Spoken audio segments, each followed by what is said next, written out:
Welcome back to the Morning Blend. Today we're going to get schooled on why it pays to do your homework before you ever apply for college. This is a lesson in how to plan and pay for higher education. That's right. Chad Harbeck and J.W. Hindman are college funding specialists with Integrated College Planning, and they're here with more on some free college funding workshops they're hosting near you. Hi, guys. Hi. Good morning. So, you guys Thanks are kind of for being wearing here. matching shirts with different colors. We planned that. Right, I had a feeling. What are you wearing perfect. today? Yeah.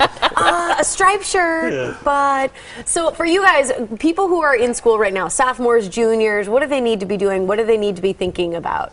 Really right now with us, we're making sure they're starting to look at the right schools, getting an idea of academic performance, fine-tuning their ACT scores, making sure we can do the best possible foot forward as far as the ACT score goes.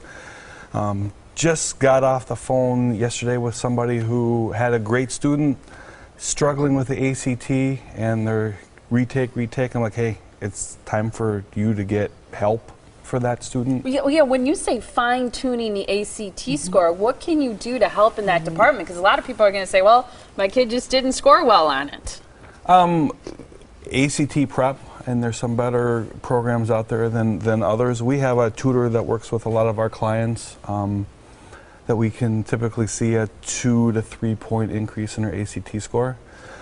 I kind of hit hard. We hit hard on the ACT score because the colleges really base how much free money your child's going to receive for college based on that score. More so than grades?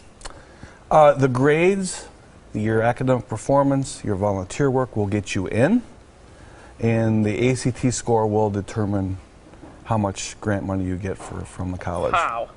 So what do parents need to know about colleges before they apply? Because, you know, obviously they need to handle the ACT score and, you know, all the things that they're involved with on their end, but what do they need to know about the college itself? I think typically what the parents need to know is how much money the colleges are giving out. One of the things that we really kind of stress is, are you applying to the right schools? Are they going to pay for your student to go to school there? As you know, the private colleges give out a lot of free money for the students that are applying to their schools.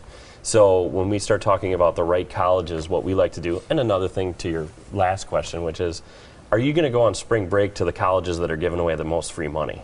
So a lot of our students, juniors and sophomores and juniors, they're starting to actually go on spring break trips to these colleges that give away a lot of free money. And so now the kids are falling in love with those schools that have a lot of money to give. And that's the key. Yeah. It's better to fall in love with the college. It's going to give you a lot of free money. And those are the schools that you help people hook up with. And I think it's really important to note when it comes to giving away free money, people are going to go, well, my child doesn't have straight A's. He's not the star captain of the football team, or she didn't do a lot of volunteer work. But colleges give away free money sort of as a way to compete against other colleges, right? It's in their best interest to give as much money away as they can in some cases, right? Exactly. You're the one that should be doing this whole thing for us.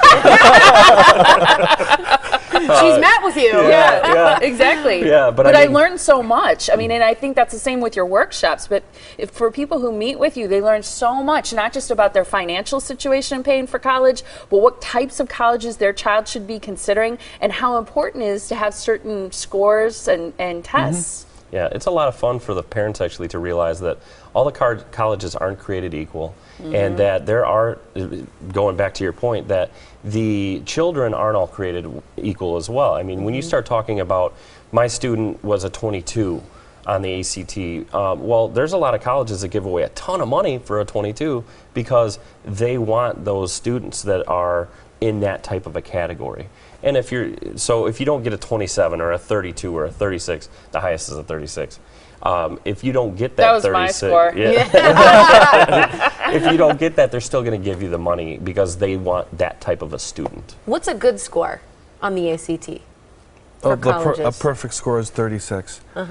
Basically, when you talk about the ACT, we kind of look at that student and what we have to work with, and if we know that they've taken it multiple times and at 25 is their number, we look for colleges that like 25s. Okay.